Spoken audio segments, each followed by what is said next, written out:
All right, let's do a few more examples of how to determine if a function is increasing or decreasing by just looking at the function and using his derivative. If you look at example number 3, it says find the critical numbers and decide if f is increasing or decreasing. If f is the quantity x minus 1 to the 2/3 power. So if this is my function and I want to figure out where this function is increasing or decreasing, the first thing we have to do is find our critical numbers. Remember, that's where our derivative equals 0 or does not exist. So let's find the derivative.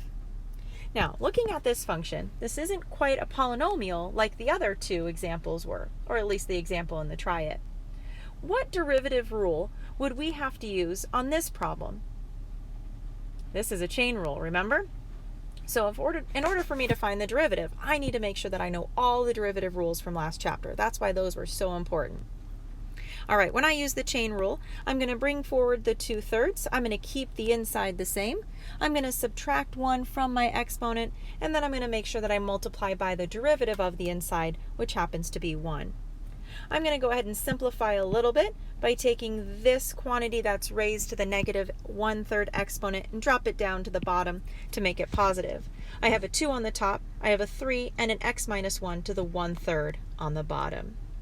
So if this is my derivative now, and I want to find the critical numbers, I want to figure out where this derivative equals 0 or where this derivative doesn't exist. Remember, smooth curves or maybe even sharp curves. If I have a fraction and I want to figure out where it equals 0, doesn't that mean that the numerator would have to equal 0? So that means the 2 would have to equal 0, which we know doesn't really make sense or ever happen. But we also want to figure out where this derivative may not exist. And if I have a fraction and I know that my answer doesn't exist or is undefined, doesn't that mean that the 0 is on the denominator? So let's set the denominator equal to 0, and that'll tell me where my derivative doesn't exist. When I set that denominator equal to 0, I can divide both sides by 3. I end up getting x minus 1 to the 1/3 equals 0. I can cube both sides. That would reduce with the 1/3. And I would end up with an x minus 1 equals 0. That means x equals 1. That means x equals 1 is a critical number. Not only is it a critical number, what do you think is happening on the graph at x equals 1? Well, remember, that was when our derivative didn't exist. So it's not going to be a nice smooth curve. Maybe this is a sharp curve. But just because I have a sharp curve doesn't mean that I can't figure out where it increases or decreases, my original function, right? We just have to use that critical number to test our intervals now. So let's take that critical number, x equals 1. Let's make our sign chart. Let's pick a number before 1 and after 1. Let's test those numbers in our derivative so we can figure out if our derivative is positive or negative. I tested 0 and 2. When I tested 0 in my derivative, I got a negative number. When I tested 2 in my derivative, I got a positive number. So I'm taking these numbers and I'm plugging them into my derivative. My derivative is negative, then what's my original function doing in that interval? If my derivative is positive, then what's my original function doing in that interval? So we should be able to say that the function is increasing from 1 to infinity because your derivative is positive, right? The derivative is greater than 0. And we should be able to say that my original function is decreasing from negative infinity to 1 because my derivative is negative or less than 0. If you actually put that original function in your calculator and you went to graph it, it would look something like this. And doesn't that make sense with the numbers that we found? We found that there was a critical number at 1, but it wasn't a nice smooth curve. It wasn't where the derivative equaled 0. It was where my derivative didn't exist, and maybe there was a sharp curve, which there is. We also said that it was decreasing from negative infinity to 1, which is true, and it was increasing from 1 to infinity. I can do it all without looking at my calculator or the graph, especially because later on, these critical numbers aren't always going to be nice, cute little whole numbers like they have been so far in our examples. What happens if it was 1.49? You probably wouldn't be able to tell that on a graph. So make sure that you are actually doing the calculus and the algebra behind it to justify your answers, not just look at a picture of your graph. So I'm expecting when you submit your work to see all of these steps. You finding the derivative, you finding your critical numbers, you testing your values so that you can decide whether it's increasing or decreasing, not just looking at your calculator. I know some of you have probably done that in college algebra, figured out where functions are increasing or decreasing by looking at the graph, which is great, but now we're in calculus and I'm testing your calculus knowledge. So I need you to make sure that you're using calculus to determine these answers or you will not get full credit, okay? All right, let's do example number 4 also in this video. Maybe you can try this one.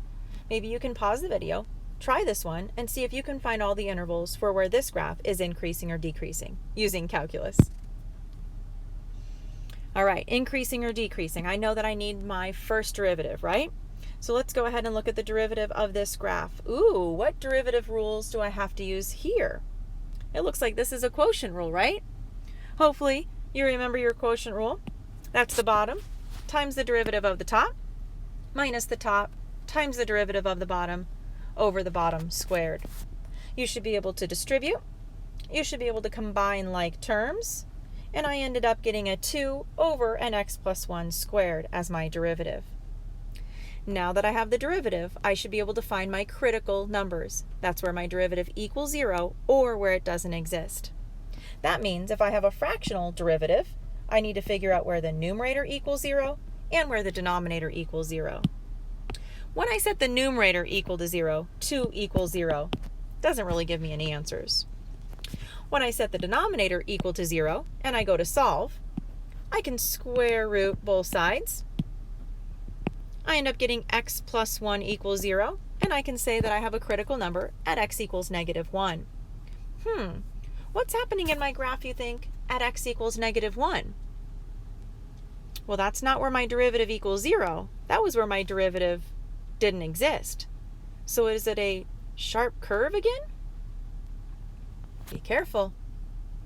All right, we'll pause that thought for a second. Maybe some of you have found out, maybe some of you noticed at the beginning what's happening at x equals -1. There might have been a red flag as soon as you saw this problem. Where's my red? I'm going to draw a horrible flag. As soon as I see this problem, you should have a red flag going off, like caution, caution, warning, look out for something. All right, let's keep going. If this is my critical number, x equals -1, that's where my derivative didn't exist.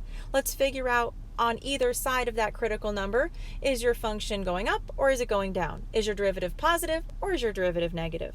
So let's test values in our derivative on either side of -1. I picked -2 and 0. I plugged it into my derivative, remember? I plugged in -2 into my derivative and I ended up getting a positive answer. I plugged in 0 into my derivative and I ended up getting, whoa, look at that, another positive answer. So if my derivative is positive the whole entire time, what's my original function doing the whole entire time? Except for maybe x equals -1. It should be increasing, right? My function is increasing from -infinity to -1, and then again from -1 to infinity, because my derivative is positive. So what's happening at x equals -1? Well, if you look back at your original function, you should have had a red flag. You should have seen right away that there was a denominator, and that should have shot off that red flag that you're not allowed to have a 0 in that denominator. So what x values are going to cause that denominator to equal 0? Well, x equals -1, right? And if that denominator equals 0, then I know that there's a vertical asymptote in my graph. But that's still a place where my derivative doesn't exist. Remember, derivatives don't exist at any point of discontinuity, including a vertical asymptote, any sharp curves, or any vertical tangents. So those are still critical numbers, right? They could change the behavior of my graph. So I'm going to say that it increases from -infinity to -1, and then again from -1 to infinity. I'm not going to say -infinity to positive infinity, because what happens at -1? Is it going up or going down? Increasing or decreasing? Well, it's not, right? There's nothing there at -1. So I'm going to separate it into two different intervals because -1 is a place where the derivative doesn't exist. My function doesn't increase or decrease. It's a critical number. Make sure you practice all sorts of problems like that. We're going to be using this idea in lots of other sections in this class. So making sure that you can find a derivative, obviously, making sure that you can find your critical numbers, and then making sure you can test those intervals to figure out if your function is increasing or decreasing. So make sure you practice lots of those.